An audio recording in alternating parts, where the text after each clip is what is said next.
Halo pemirsa JPR TV dari Sabang sampai Baroke dari Biangas hingga Pulau Rote.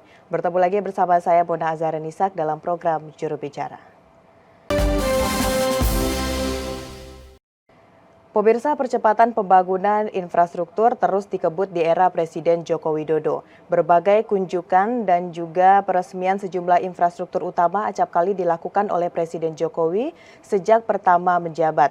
Lantas apa sebenarnya pemirsa visi besar yang dibawa oleh Presiden Joko Widodo dalam percepatan pembangunan yang dilakukan di seluruh wilayah yang ada di Indonesia? Kita akan bahas dalam program Juru Bicara kali ini mengenai infrastruktur, merajut konektivitas, membuka aksesibilitas. Saat ini kita sudah bersama dengan Dirjen IKP Kementerian Kominfo Republik Indonesia, Bapak Usman Kansong.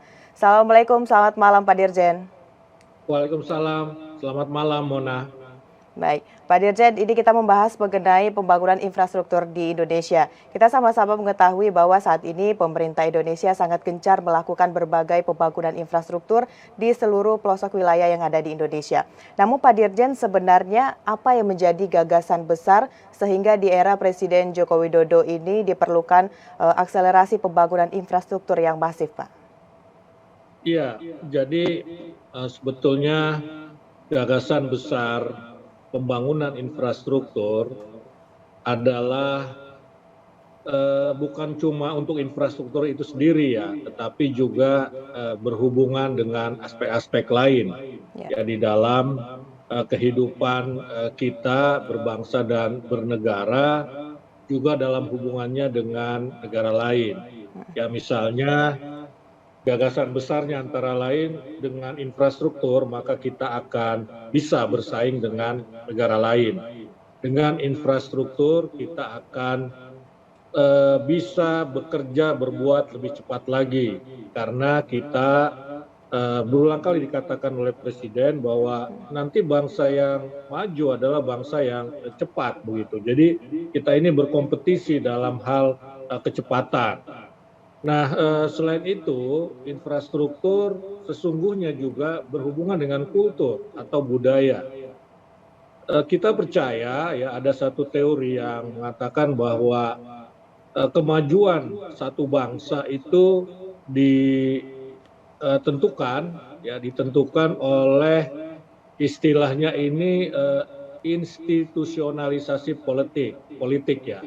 Political institutionalization.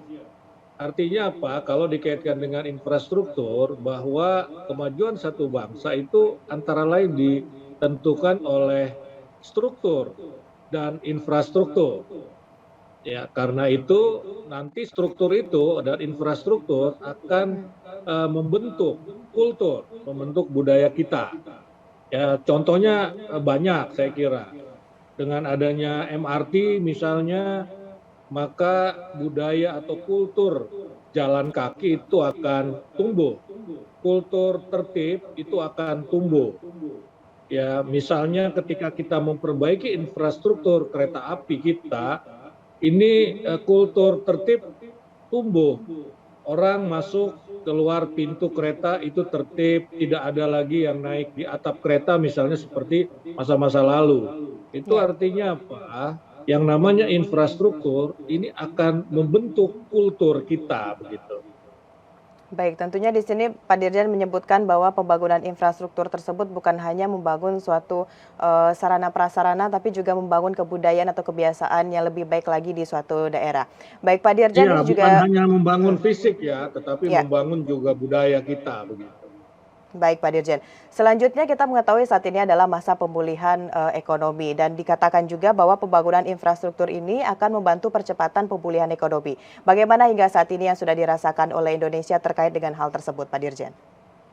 Iya, saya kira pembangunan infrastruktur di masa pemerintahan Presiden Jokowi ini sangat masif ya, sangat masif sehingga bila ada hal-hal yang mengintervensi atau mengganggu, misalnya pandemi COVID-19, kita ini relatif pemulihannya akan lebih cepat.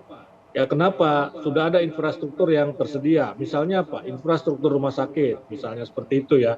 Kemudian infrastruktur jalan tol, ini akan mempermudah katakanlah distribusi vaksin, ya, distribusi obat-obatan. Nah, ini sekali lagi menentukan juga kecepatan bagaimana kita memulihkan dari kondisi yang katakanlah tidak menguntungkan menjadi ke kondisi semula.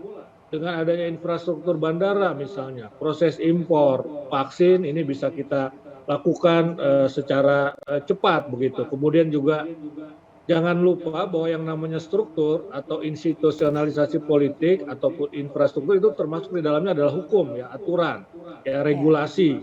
Nah, dengan adanya regulasi-regulasi di bidang misalnya apa namanya eh, kesehatan, di bidang ekonomi, ya maka ini akan juga menjadi dasar atau menjadi infrastruktur dasar bagi pemulihan ekonomi. Sebagai contoh begini, ya ketika misalnya kita menghadapi pandemi COVID karena kita sudah membuat beberapa infrastruktur sentra-sentra ekonomi ini kan jadi kita pemulihannya tidak terlalu sulit begitu. Kita termasuk yang cepat ya. Buktinya sekarang ekonomi kita ini kan relatif baik ya, inflasinya rendah, kemudian pertumbuhan ekonominya di atas 5 dibandingkan dengan negara lain yang paling tidak pertumbuhan ekonominya itu kan rendah dan juga tetapi inflasinya sangat tinggi.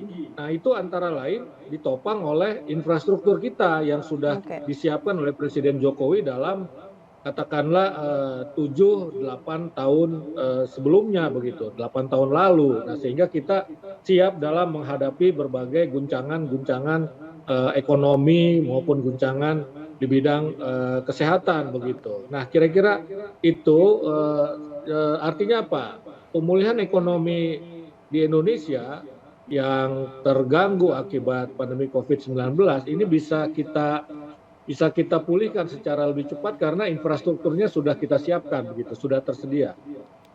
Baik, berarti sejauh ini Indonesia dikatakan siap dalam percepatan pemulihan ekonomi karena sudah adanya infrastruktur yang dipersiapkan sedemikian rupa, begitu Pak Dirjen. Lalu Iya. kira-kira Pak Dirjen apa saja capaian realisasi dari infrastruktur di era Presiden Joko Widodo tersebut? Kita akan bahas setelah jeda pariwara. Pemirsa tetap di program Juru Bicara.